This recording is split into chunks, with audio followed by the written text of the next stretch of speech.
You're listening to AI Podcast. Today we're unpacking a new AAAI 2025 paper called LLM Agents Can Be Choice-Supportive Biased Evaluators. Short version first, they find that when an AI picks something and then later judges that choice, it often leans in its own favor.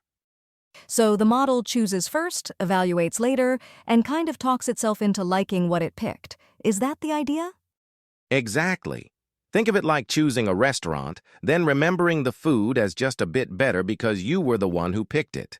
The paper shows that large language model agents can do the same thing when they act as evaluators. That's fascinating and a little worrying. Who's behind the study? The team includes Zhuang and Qi Liu, with affiliations spanning Zhejiang University and South China University of Technology. Got it. Before we go deeper, why does this matter? Where do we actually use models as evaluators? Everywhere now. We use LLMs to grade essays, rank search results, judge code quality, pick summaries, even referee other models. If the evaluator is biased toward its own earlier choice, the whole pipeline can drift in a particular direction without anyone noticing. Right, because the judge is nudging the scoreboard after making the first move. How is this different from the self-preference bias we've heard about, where a model prefers text it wrote? Great distinction. Self-preference is authorship bias. Choice-supportive bias is post-decision rationalization. The model might not have written the option, but if it selected it earlier, later on it tends to rate that option more generously. So the gap they're addressing is this specific after-the-fact glow that clings to a chosen option.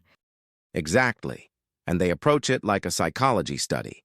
They borrow ideas from human decision research, where people misremember or reframe facts to justify a choice, and they test whether similar patterns appear in LLM agents. What did their setup look like in practice? Two broad families of tasks. First, memory-style scenarios adapted from cognitive psychology, where the agent recalls or attributes details after choosing.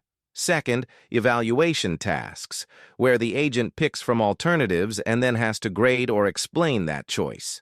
They ran these across a wide range of models and also compared against a human baseline with a few hundred participants. Mm-hmm. And they didn't just look once, right? They varied prompts and context to probe the bias. Right. They changed how much context the model keeps. They tried different prompt framings. And they even manipulated a theme they call perceived control. In some versions, the agent is told it decided on the option.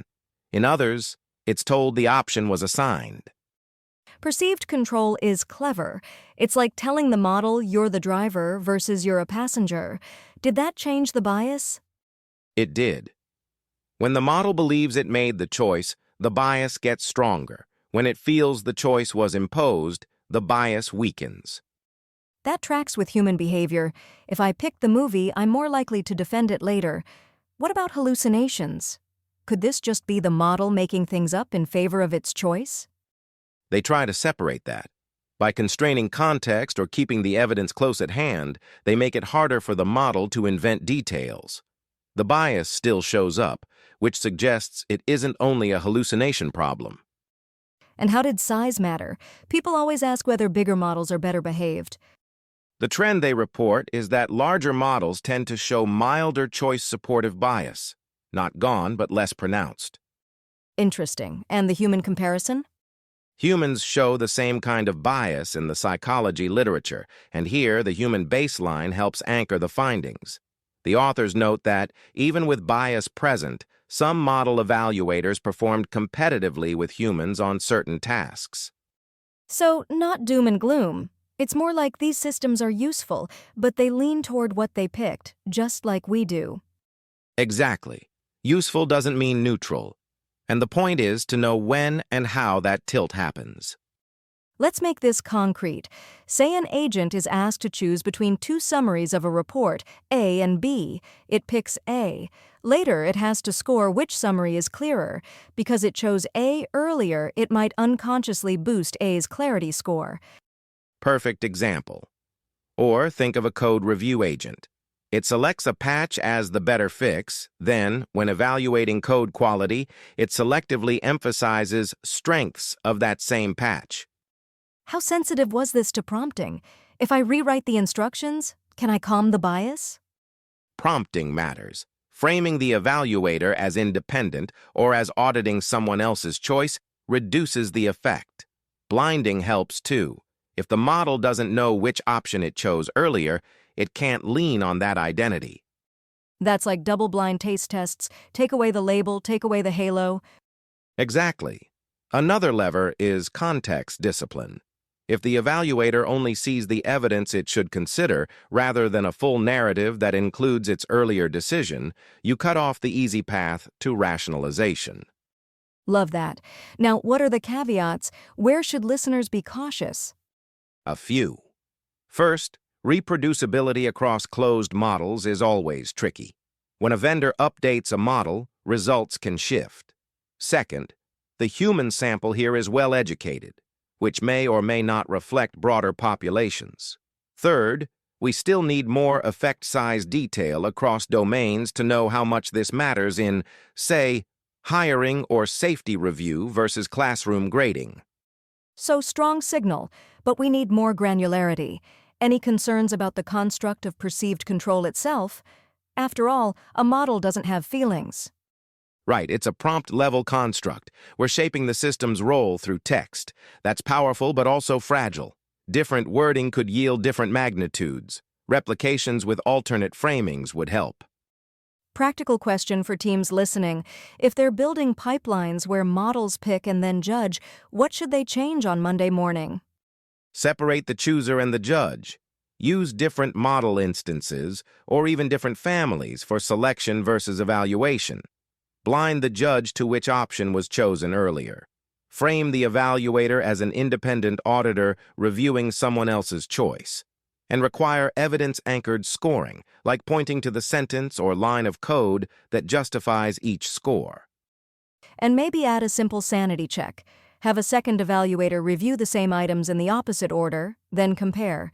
If the first judge consistently favors the first choice, you've got a canary. Exactly. You can also use disagreement flags. When two evaluators diverge sharply, route to a human. That hybrid loop catches the most costly errors. Let's loop back to the big picture. What does this paper change about how we think of LLMs as judges? It nudges us to treat them less like calculators and more like decision-makers with patterns. Not feelings, but patterns. When they make a choice, the next step is colored by that choice, just as with people. And it underscores that guardrails can be simple. Split roles, blind identities, anchor to evidence, and keep an eye on wording that makes the model feel like it's steering the wheel. Right. Also, keep measuring. Bias is not a one-time fix. Models update, prompts evolve, tasks drift. Your evaluation system should have regular audits built in.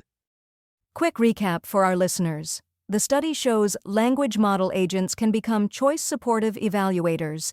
The effect gets stronger when the model is framed as the decision-maker, weaker when it's framed as an external auditor. Larger models trend toward milder bias, but it doesn't disappear, and practical mitigations are on the table today. Well put. The takeaway is simple. If your AI first decides and then judges, don't let the same mind police its own choices without safeguards. And when in doubt, add a second opinion or hand the tough calls to humans. That's all for today on AI Podcast. Big thanks to the authors for a thought-provoking study. If you enjoyed the conversation, share it with a teammate who works on evaluation pipelines. See you next time.